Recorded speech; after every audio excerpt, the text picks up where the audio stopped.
오늘 현장에 성취될 하나님의 말씀 봉독하겠습니다. 창세기 41장 38절 말씀입니다. 창세기 41장 38절 한 구절 우리 같이 한번 합독하도록 하겠습니다. 바로가 그의 신하들에게 이르되 이와 같이 하나님의 영에 감동된 사람을 우리가 어찌 찾을 수 있으리요 하고. 아멘. 오늘 우리 교회 현장에서 또 온라인에서 우리 참석하시는 모든 현장에 성삼위 하나님의 능력과 또 보좌의 축복이 넘치길 기도하겠습니다. 이번 주간에 강단 말씀을 들으면서 세 가지 질문에 대해서 또한 거기에 대한 답을 우리가 찾은 줄 믿습니다. 이번에 질문하는 시간을 갖고 또 답을 가지고 현장에 나아가서 우리가 어떻게 인도받아야 될지 거기에 대한 메시지가 저와 여러분에게 담겼을 거라 믿거든요.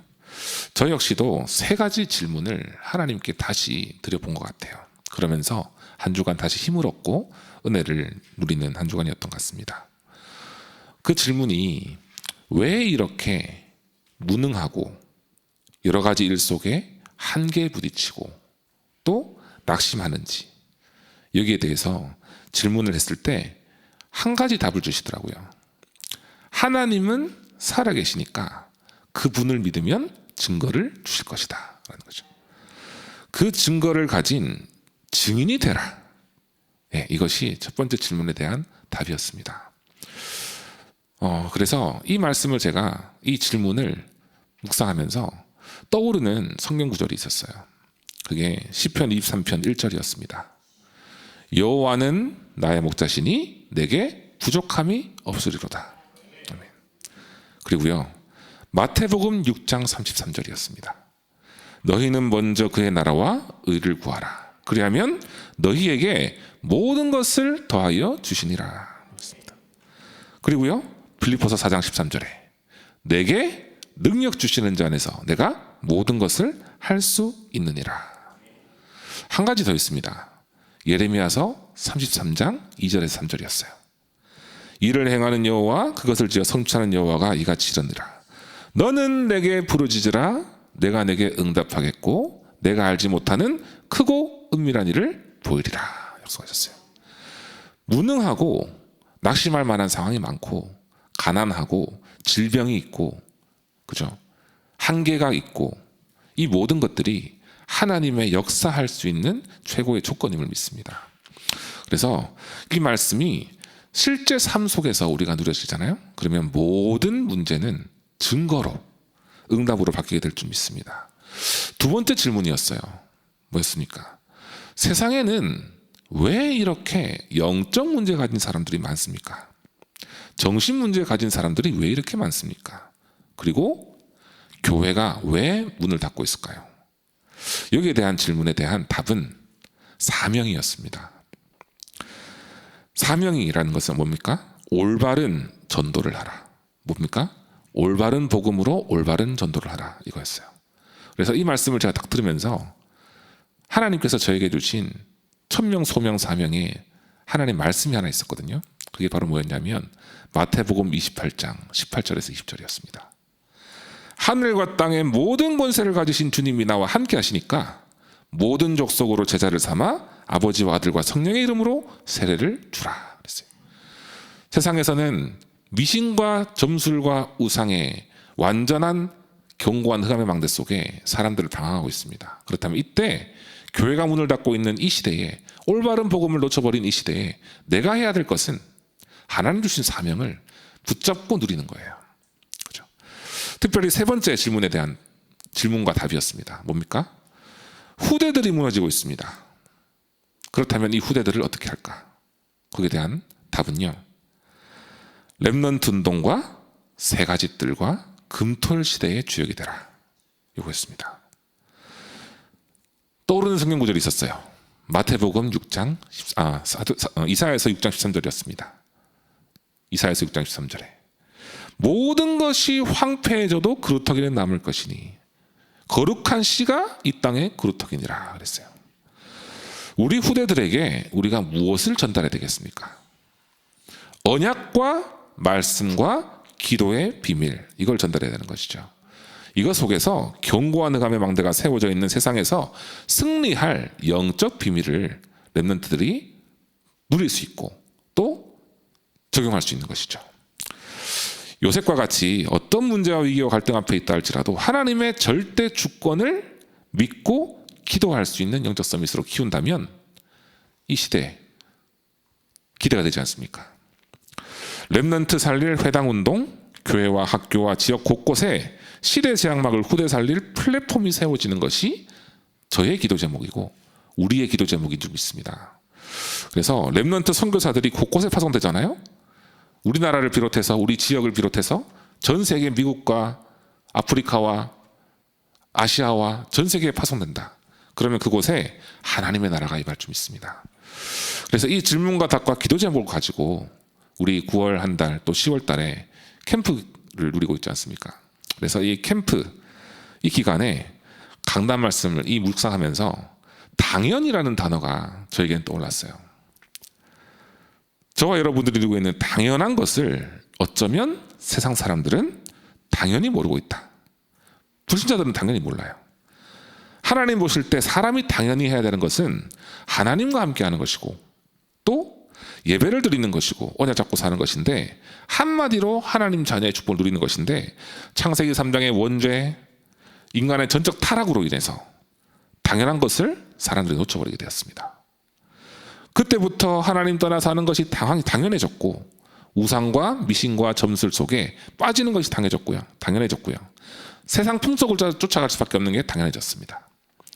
이것이 각인뿌리 체질되었고 고집스러울 만큼 틀이 되어버린 것이죠. 언약과 복음은 필요 없고 오직 나 성공 중심의 그 방향대로 살아가고 있는 이 현실. 이때 우리에게 주신 당연한 메시지가 있습니다. 불신자 6가지 상태 속에 빠져있는 사람들이 나의 전도 동기가 되어야 된다라는 거죠. 로마서 3장 23절에 모든 사람이 죄를 범하였음에 하나님의 영광에 이르지 못하더니 그랬습니다. 그래서 그리스도를 보내주셨어요. 그래서 로마서 5장 8절에 우리가 아직 죄인 되었을 때에 그리스도께서 우리를 위하여 죽으심으로 하나님께서 우리에 대한 자기의 사랑을 확증하셨느니라 그랬습니다. 우리가 받은 이 사랑 우리 사실 공짜로 받았지 않습니까? 이것을 가지고 당연히 응답받아야 될 사람들에게 당연한 말씀을 메시지를 전달할 수 있는 전도자가 되기를 주님이름 기도하겠습니다. 에베소서 1장 4절에서 5절에 보면 곧 창세전에 그리스도 안에서 우리를 택하사 우리로 사랑 안에서 그 앞에 거룩하고 흠이 없게 하시려고 그 기쁘신 뜻대로 우리를 예정하사 예수 그리스도로 말미암아 자기 아들이 되게 하셨으니 라고 했습니다. 참 제사장, 선지자, 왕 이 3가지 삼중직의 그리스도의 그 은혜를 우리가 붙잡고 모든 문제를 끝낸 복음을 24시를 누리는 오늘이 되기를 기도하겠습니다. 그때 우리 현장에 빛이 임한다고 하나님의 말씀에 약속하셨습니다. 이사야서 60장 1절 그리고 2절에 이런 말씀 있죠.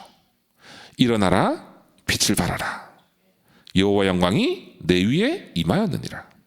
보라 어둠이 땅을 덮을 것이며 캄캄함이 만민을 가리려니와 오직 여호와께서 내 위에 임하실 것이며 그의 영광이 내 위에 나타나리니. 그랬습니다. 하나님께서 저와 여러분들을 그리스도를 누리는 가운데 이미 빛으로 우리의 이 땅에 보내주셨습니다. 그렇다면 우리 현장, 산업 현장, 학업 현장, 후대 현장 빛을 비추는 오늘 캠프 예정이 되기도 하겠습니다. 요즘 감사하게도 렘넌트들을 통해서 불신자들이 초청되어지고 또 TCK들에게 문이 열리고 그런 일들이 우리 교회 내에서 지금 일어나고 있습니다.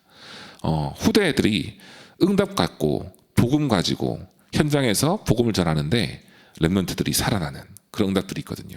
지역 곳곳에 지금 이런 일이 일어날 거라 저는 믿습니다. 그래서 우리가 이유 있는 기도와 헌신을 할 때 무엇보다 전도 운동의 동기를 가질 때 이 망대들이 세워지면요 성령께서 역사하시는 줄 믿습니다. 요셉은요 어려움 속에서 출발했습니다. 지금 시대는 현장은 어렵습니다. 하지만 그 속에 하나님의 축복을 찾아냈습니다. 다윗은요 위기 속에서 하나님의 절대 응답을 받습니다. 하나님의 절대 주권을 확신했죠. 그래서 오늘 우리가 가는 현장에 어려움이 기다릴 수 있습니다. 당연히 있을 겁니다. 하지만 그 속에 하나님의 응답이 감춰져 있습니다. 그렇죠? 왜냐하면 모든 것에 하나님의 계획이 있기 때문이죠. 그래서 오늘 보혜사로 성령과 함께 움직이는 망대로 현장의 빛을 비추는 24시 되기를 기도하겠습니다. 오늘 3월 학원 보고 말하는 주제로 오늘 기도 수첩을 우리가 보게 될 텐데요. 이 시간에 함께 기도 수첩 보도록 하겠습니다. 앞으로 정신병 시대, 마약 시대, 자살 시대가 옵니다. 그래서 복음을 가지고 영성을 구비한 뇌 치유 시대, 뇌 과학 시대를 열어야 합니다. 먼저 영적 서밋이 되면 기능 서밋이 되고 정신병과 마약, 자살에 빠진 자를 살리는 문화 서밋이 됩니다. 예수께서 주신 7망대, 7여정, 7이정표로 3집중을 하면 3응답이 오고 3세팅이 됩니다. 그러면 파수꾼이 되어 재앙 시대를 막을 수 있습니다. 요셉이 이렇게 준비했는데 모든 조건을 갖추어서 당연한 응답 받았습니다. 필연적인 시간표를 보고 세계를 살리는 하나님의 절대 계획을 확인했습니다. 야곱과 이스라엘입니다. 야곱은 오랫동안 자신이 누군지 하나님이 자신을 왜 불렀는지 알지 못했습니다. 그러다가 20년 만에 야복강에서 이스라엘이라는 답을 받았습니다. 요셉이 이 언약을 붙잡은 것입니다. 요셉은 어릴 때 어머니를 여의었습니다. 그것이 서밋이 되는 길이었습니다. 요셉은 CVDIP를 꿈으로 꿀 정도로 언약을 확실히 붙잡았습니다. 이 언약을 야곱이 마음에 두었습니다. 요셉이 애굽으로 가는 가장 확실한 것이 노예였습니다. 군대 장관 보디발의 집에서 모든 경제 행정을 배웠습니다. 누명을 쓰고 가게 된 감옥에서도 하나님의 절대 계획이 있었습니다. 장관을 만나서 정치를 배웠습니다. 요셉이 장관의 꿈을 해석해 주었는데 그 장관은 풀려난 후 요셉을 잊었습니다. 바로 왕이 이상한 꿈을 꾸었는데 해석할 사람이 없었습니다. 그때 장관이 요셉을 떠올렸습니다. 요셉이 왕의 꿈을 해석했을 때 바로 왕은 여호와의 신에 이만큼 감동된 사람을 처음 봤다고 말했습니다. 그리고 요셉을 총리 자리에 앉혔습니다. 이것이 요셉의 생애입니다. 순서를 잘 봐야 합니다. 렘넌트가 기도하면서 꿈을 가지기 시작했는데 그대로 응답되었습니다. 모든 렘넌트가 이런 그릇을 준비해야 합니다. 아멘. 우리 함께 언약 기도 하도록 하겠습니다. 하나님 감사를 드립니다. 렘넌트 시대의 여심을 감사드립니다. 금토일 시대의 여심을 감사드립니다. 오늘 이 시간에 깊은 기도 속에 치유 일어나게 하옵소서. 지금 이 시간에 우리 교회와 현장에 하나님 나라 임하게 하옵소서. 지금 우리의 모든 가야 될 현장에 세계복음화 이루어지는 하나님 나라의 일이 성취되게 하옵소서. 예수 그리스도 이름으로 기도드립니다. 아멘. 시간 제가 기도하고 주님 가르치신 기도로 예배를 마친 후에 오늘 주신 말씀 붙잡고 교회를 위한 기도 제목, 또 캠프를 위한 기도 제목, 또 우리의 개인 기도 제목 가지고 함께 기도하겠습니다. 하나님 아버지 감사를 드립니다. 오늘 하루 참된 감사가 회복되게 하여 주시옵소서. 보혜사 성령이 함께 하시며 인도하시는 비밀을 기도 속에 누리게 하시며 우리에게 약속으로 주신 말씀을 붙잡고 현장에 가는 모든 곳마다 말씀이 성취되게 하시고 응답이 확인되게 하시고 성령의 인도함을 받는 오늘 되게 하여 주시옵소서. 우리의 능력이 아니라 그리스도의 빛이 필요한 망대를 세워 파수꾼의 응답 누리게 하여 주시옵소서. 하나님의 절대 계획인 갈보리산, 감람산, 마가다락방 언약 속에 들어가게 하시며 3집중을 누리는 24시 기도 속에 25시 보좌의 능력을 누리며 하나님 망대를 세우는 오늘이 되게 하여 주시옵소서. 예수 그리스도 이름으로 기도합니다. 아멘.